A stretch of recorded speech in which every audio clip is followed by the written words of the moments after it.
Depuis le milieu du 19e siècle et sa création en Grande-Bretagne, le football n'a cessé de se populariser et de s'étendre jusqu'à être aujourd'hui le sport le plus pratiqué et le plus suivi au monde devant le cricket et le basketball. L'objet de cette vidéo n'est pas ici de revenir sur les raisons historiques de cette folle ascension, mais de se poser la question basique, voire naïve, pourquoi on aime le football?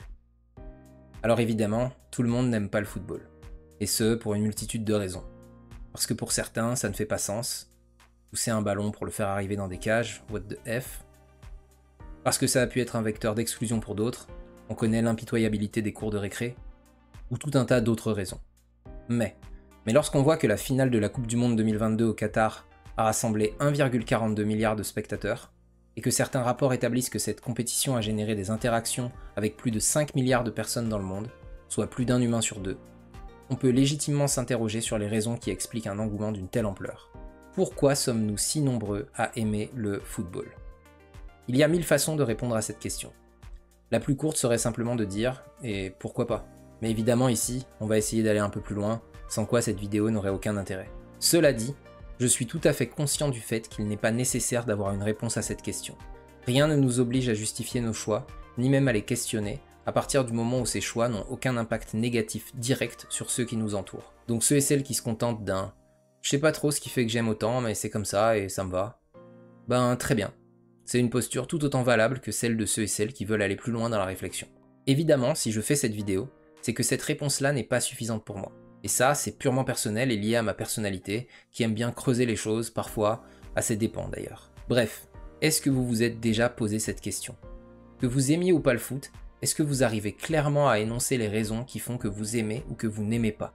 J'ai posé cette question à plusieurs personnes autour de moi, et même s'il existe certains points communs entre les réponses, chacune contient quelque chose qui lui donne un caractère unique. Dans la suite de cette vidéo, vous allez pouvoir voir plusieurs témoignages, et si vous souhaitez partager vos raisons dans les commentaires, ça peut être une bonne idée de mettre pause maintenant pour que ces témoignages ne vous influencent pas. Aimer le foot, c'est toute ma vie. C'est ce que j'ai fait toute ma vie, aimer le football. Maintenant, pourquoi je l'ai aimé? Il y a deux raisons principales à ça. La première raison, c'est simplement pour les émotions que ça procure. Voir des humains se lever, être heureux et changer carrément leur journée parce qu'ils ont vu leur équipe gagner, ça me fascine. Il y a aussi le côté familial, parce que mon grand-père supportait la Juventus, mon père supporte la Juventus, moi je supporte aussi la Juventus, mes petits cousins aussi. C'est un côté tradition familiale où il faut protéger ça, tu vois, je trouve que c'est super important. Et ce qui me fait toujours aimer le foot et ce qui me fera toujours aimer le foot, c'est cette facilité d'accès, la facilité de ce sport, un ballon, deux cages, et le fait que ce sport-là puisse autant rassembler dès la maternelle, le primaire, dès 5-6 ans. Je me suis fait des amis véritablement grâce au foot. Ça me créait des liens et ça me fascinait comment je pouvais, en plus étant de nature timide, comment ça pouvait me faire créer des liens, me faire avoir des amis juste par le simple fait d'organiser un match et courir derrière une balle. Alors pourquoi est-ce que j'aime le foot? Mais en fait je crois qu'on sait pas. On sait pas parce que tu l'aimes le sport avant de le connaître, parce que c'est trop simple. Tu prends ton ballon, tu prends des chaussures, même si c'est pas des crampons, et tu vas jouer quand t'es petit avec tes potes dans la cour de récré. Tu faisais pas un basket, tu faisais pas un tennis, parce que t'as besoin de panier, t'as besoin de raquettes, t'as besoin de quelque chose. Là non, t'as juste besoin de ballon, t'as besoin de potes. Même pas, si tu les connais pas, c'est pas grave, tu vas sur un terrain, tu vas rencontrer du monde. Et aussi c'est parce que c'est un point de repère aussi, dans la vie, dans la semaine. Toute la semaine, tu sais que le samedi ou le dimanche, tu seras devant ta télé à suivre ton équipe. Tu sais aussi que qu'importe où tu es dans le monde, ton équipe, elle jouera toujours. La deuxième raison, c'est plus pour ce que le foot dégage autour de lui. Que ce soit pour la géopolitique, pour l'économie, pour l'histoire avec un grand H. Ce que ça représente, c'est tellement puissant et c'est tellement important de le noter dans l'évolution de la société humaine. Un club de foot, si on suit un club de foot, on peut savoir comment la ville a évolué au fil des années. Et quand j'étais petit, j'avais une sorte de culte pour ces joueurs-là, pour ces héros de mon enfance. Zlatan, Bale, Neymar, Robben, Ribéry, Lewandowski, Benzema. Ces mecs-là, je les voyais comme des super-héros. Et après, quand tu grandis, évidemment, c'est tout le côté populaire, la friction qu'il y a entre les joueurs, entre les nations, entre les clubs. Ça rend tout le truc complètement dingue. Je trouve que c'est un bon mix de tout. Déjà, sport collectif, c'est toujours plus hypant, toujours plus sexy à regarder qu'un sport individuel, parce que là, du coup, tu t'attaches plus à un mec qui a une équipe. Là, tu supportes vraiment un pays, tu supportes une ville, et c'est tout de suite plus intéressant. À travers ces témoignages, on peut isoler plusieurs facteurs qui pourraient expliquer pourquoi on aime le foot. 1. Le foot procure des émotions fortes. 2. Le foot nous donne le sentiment de vivre l'histoire. 3. Le foot est un vecteur d'intégration qui peut aider à l'épanouissement et qui peut, de par sa popularité, faire partie de notre histoire personnelle. 4. Le foot peut perpétuer une tradition, souvent familiale, mais on pourrait en imaginer d'autres. 5. Le foot est un point de repère temporel qui structure nos semaines, nos années, nos vies, s'implémente dans nos routines. 6. Le foot est accessible dans sa pratique. Il faut juste un ballon, et encore, une boule de papier fait souvent l'affaire. 7. Le foot permet de s'attacher à un ou plusieurs clubs, une ou plusieurs nations, et cet attachement finit généralement par ne plus dépendre des joueurs et entraîneurs qui les représentent. En tant que sport collectif, il se démarque des sports individuels qui favorisent l'attachement à des personnes qui ont une durée d'activité beaucoup plus limitée qu'un club ou qu'une nation. Les fans de Nadal deviendront peut-être fans d'un autre joueur ou d'une autre joueuse, mais ce ne sera jamais pareil que de supporter Nadal. Alors que si on supporte Saint-Étienne, Tottenham ou encore la Fiorentina, on pourra, sauf liquidation, le faire toute notre vie. 8. Enfin, le foot est populaire. Ce qui est maintenant intéressant, c'est qu'on peut remarquer que parmi toutes ces raisons, seules 2 ne sont pas applicables à tous les sports.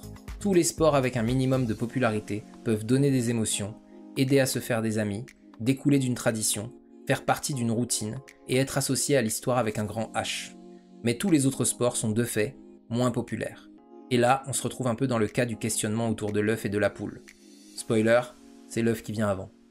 Le foot est-il plus populaire parce qu'il donne plus d'émotions que les autres sports ? Ou donne-t-il plus d'émotions justement parce qu'il est plus populaire ? Personnellement, je pencherais plus pour la deuxième option, et mon choix est directement lié à l'autre raison qui différencie le foot. Son accessibilité.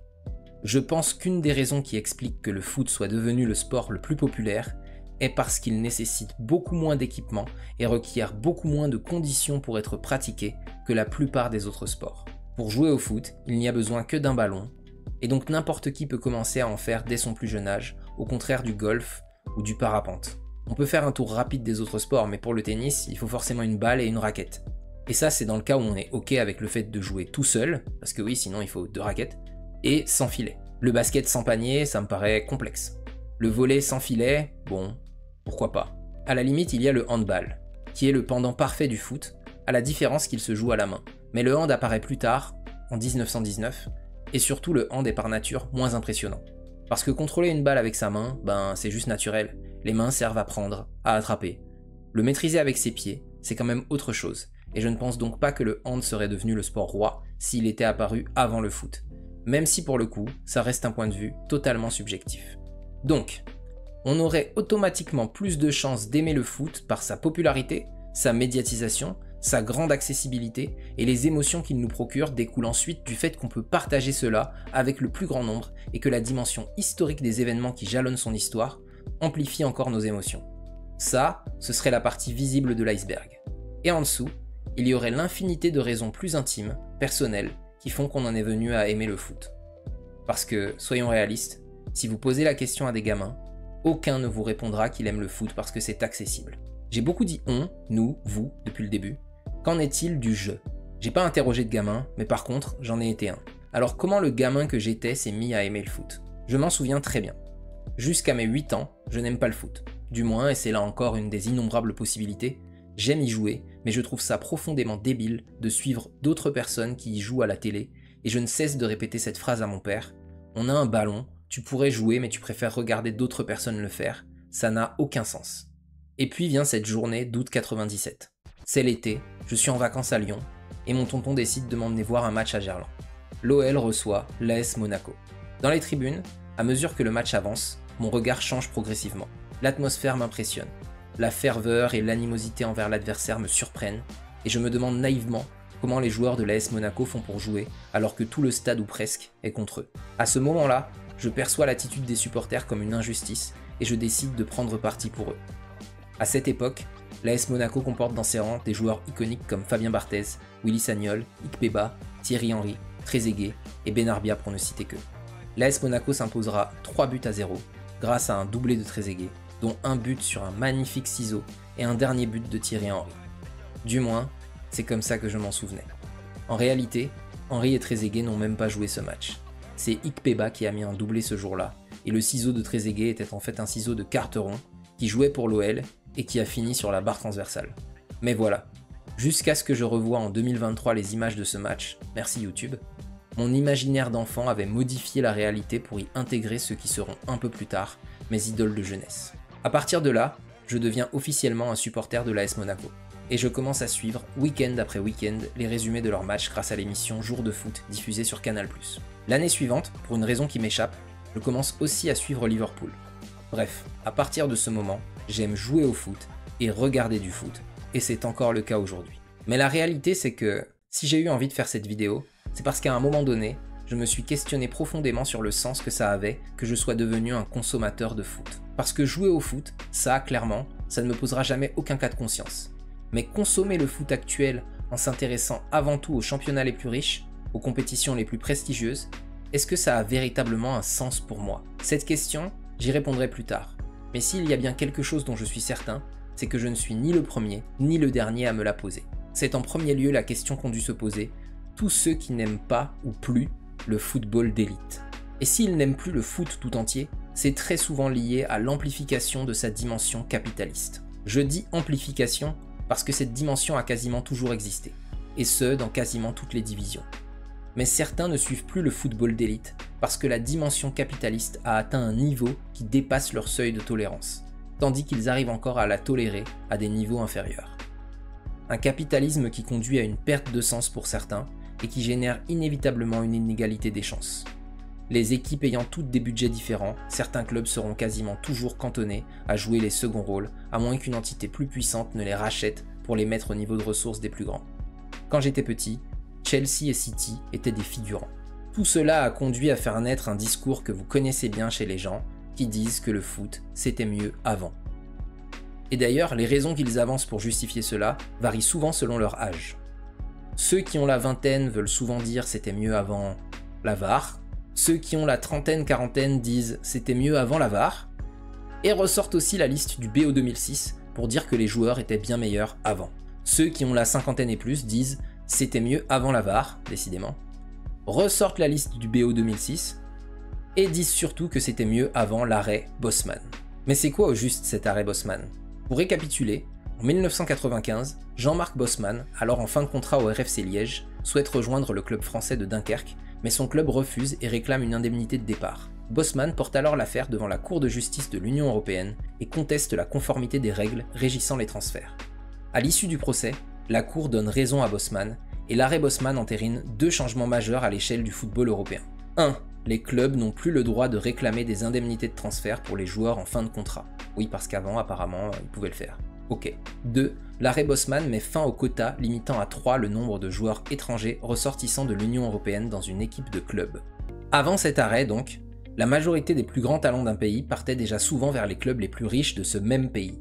Mais à partir de là, un beaucoup plus grand nombre d'entre eux pourraient se retrouver à partir vers les clubs les plus riches de championnats étrangers. En clair, cet arrêt a nettement accéléré les écarts de niveau entre les championnats, favorisant la concentration de tous les meilleurs talents dans les championnats les plus riches. Ceci explique en partie que des clubs emblématiques de l'époque comme l'Étoile Rouge de Belgrade et le Steaua Bucarest soient passés progressivement de vainqueurs potentiels de la LDC à des petits poussets de cette compétition lorsqu'ils arrivent à s'y qualifier. Alors oui, le football n'est pas la NBA. Ce n'est pas une ligue fermée qui redistribue les richesses de façon à entretenir une compétitivité maximale au niveau national ou européen. Le football est un jeu, mais aussi une industrie qui cherche à tirer des profits maximum de sa popularité, et ce souvent au détriment des enjeux humains, politiques et écologiques. Selon le Guardian, près de 6500 ouvriers seraient morts sur les chantiers de construction des stades au Qatar. La Coupe du Monde 2030 se déroulera dans 6 pays et 3 continents différents. Les supercoupes des différents championnats sont souvent délocalisées dans des pays lointains parce que l'empreinte carbone, ça n'existe pas. Enfin, je crois. Je me suis fait floquer un maillot de Zakaria, capitaine de l'AS Monaco, et en fait le lendemain il a été annoncé partant pour l'Arabie Saoudite.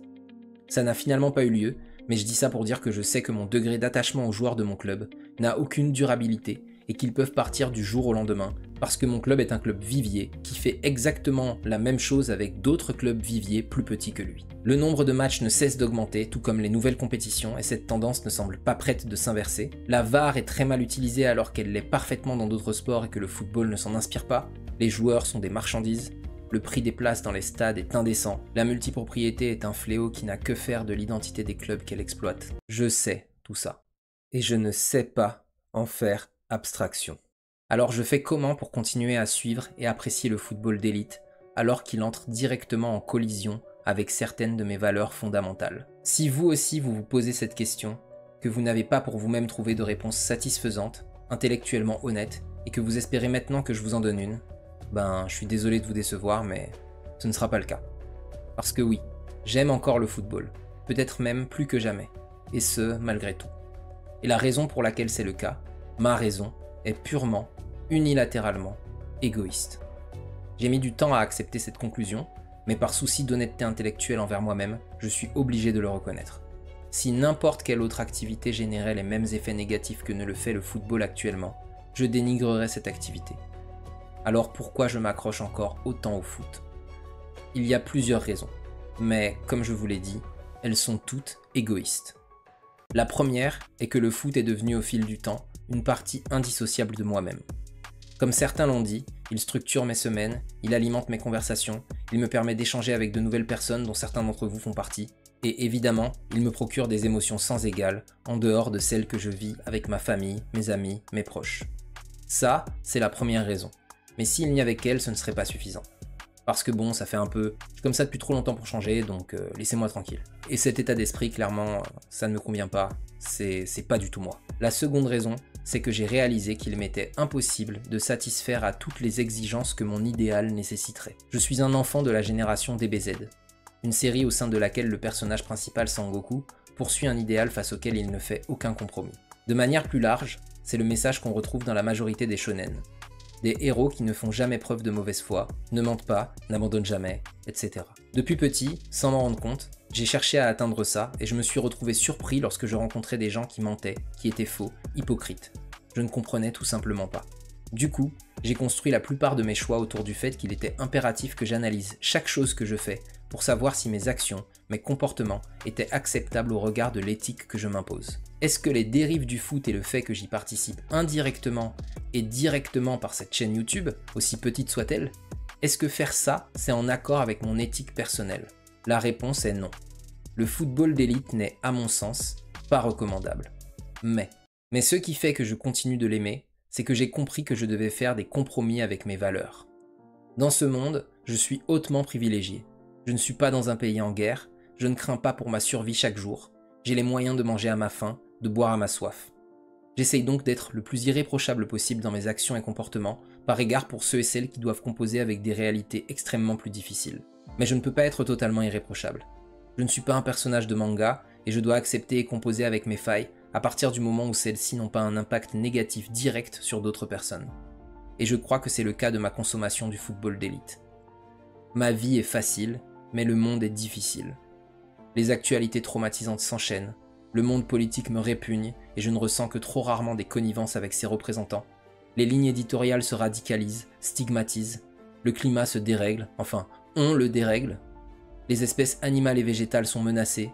Bref, bien des aspects de ce monde n'incitent pas à l'optimisme. Et moi, au milieu de tout ça, j'essaye de faire de mon mieux, et ce n'est probablement pas suffisant. Mais le foot, c'est mon échappatoire. C'est ce qui me permet l'espace d'un instant de ne pas me laisser écraser par la noirceur du monde, qui n'a rien à voir avec celui que je percevais enfant. Un ballon, des cages, 22 joueurs, moins si c'est Rennes qui joue cette saison. Mes potes, nos prédits foirés, nos analyses bonnes ou bancales, nos émotions, Zidane, Michael Owen, Liverpool-Milan 2005, Monaco 2017, bref. Un peu de tout ça et je me sens bien. Dans l'absolu, ce sport n'a presque aucun sens. Mais les choses n'ont de sens que celui qu'on veut bien leur donner, et le foot est de fait l'un des éléments les plus importants dans ma vie. Mais alors dans ce cas, reste une question. Pourquoi je n'abandonne pas le football d'élite pour un foot moins médiatisé qui me ressemble peut-être un peu plus? Je ne le fais pas parce que malgré tous les ressorts injustes qui permettent aux clubs les plus riches de se façonner des Dream Team, je veux voir ces Dream Team. Parce que j'aime trop le foot pour ne pas voir le foot au plus haut niveau de ce qu'il peut être. Et parce qu'au milieu de cette course pipée où les titres se partagent entre une poignée d'équipes, il reste quand même toujours un peu de place pour des miracles. Montpellier 2012, Leicester 2016. Si j'abandonne ça, je perds les dernières traces de l'enfant qui est en moi. Et c'est pourquoi j'ai décidé de faire du foot la seule branche qui n'est pas en accord avec l'arbre de mes valeurs. C'est égoïste, mais nécessaire, car ça me permet de faire face à l'absurdité du monde. Par contre, je suis conscient que cette posture ne sera peut-être pas éternelle. Un jour, peut-être, le foot d'élite aura généré des dérives qui feront déborder le vase de ma tolérance, qui bafoueront trop violemment des valeurs ancrées en moi, et alors je taillerai cette branche, jusqu'à peut-être un jour la couper. À la question pourquoi on aime le foot, ou pourquoi on ne l'aime pas, ou pourquoi il nous indiffère, je crois qu'il existe des points communs, mais qu'au final il y a autant de réponses possibles que d'individus. Ici, j'en ai partagé quelques-unes, dont la mienne. J'ai beaucoup parlé, il est temps de me taire dans l'attente de vous lire. Et vous alors, le foot, vous l'aimez ?